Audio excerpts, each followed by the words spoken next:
विश्व के महानतम दार्शनिकों में से एक सुकरात एक बार अपने शिष्यों के साथ बैठे कुछ चर्चा कर रहे थे।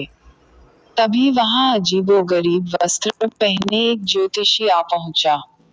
वह सबका ध्यान अपनी ओर आकर्षित करते हुए बोला, मैं ज्ञानी हूँ, मैं किसी का चेहरा देखकर उसका चरित्र बता सकता हूँ। बताओ तुम में से कौन मेरी इस विद्या को परखना चाहेगा। शिष्य सुकरात की तरफ देखने लगे। सुकरात ने उस ज्योतिषी से अपने बारे में बताने के लिए कहा। अब वह ज्योतिषी उन्हें ध्यान से देखने लगा।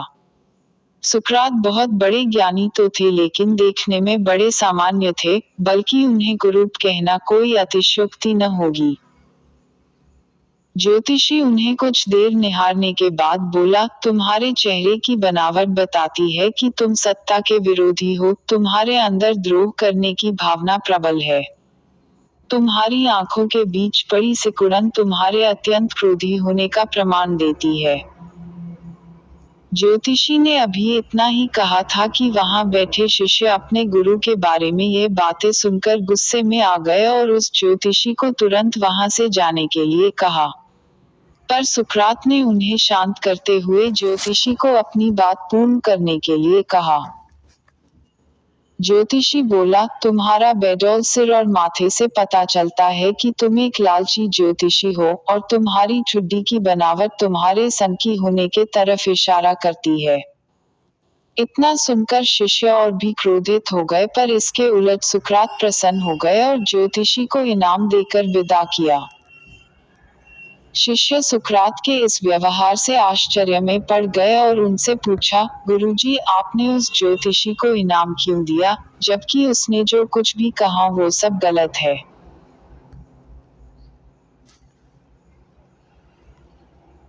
नहीं पुत्रों, ज्योतिषी ने जो कुछ भी कहा वो सब सच है। उसके बताए सारे दोष मुझ में हैं। मुझे लालच है, क्रोध है, और उसने जो कुछ भी कहा वो सब है। पर वह एक बहुत जरूरी बात बताना भूल गया। उसने सिर्फ बाहरी चीजें देखी पर मेरे अंदर के विवेक को नहीं आंक पाया, जिसके बल पर मैं इन सारी बुराइयों को अपने वश में किए रहता हूँ। बस वह यहीं चूक गया, वह मेरे बुद्धि के बल को नहीं समझ पाया। सुकरात ने अपनी बात पूर्ण की। मित्रों, यह प्रेरक प्रसंग बताता है कि बड़े से बड़े इंसान में भी कमियां हो सकती हैं, पर यदि हम अपनी बुद्धि का प्रयोग करें तो सुकरात की तरह ही उन कमियों से पार पा सकते हैं।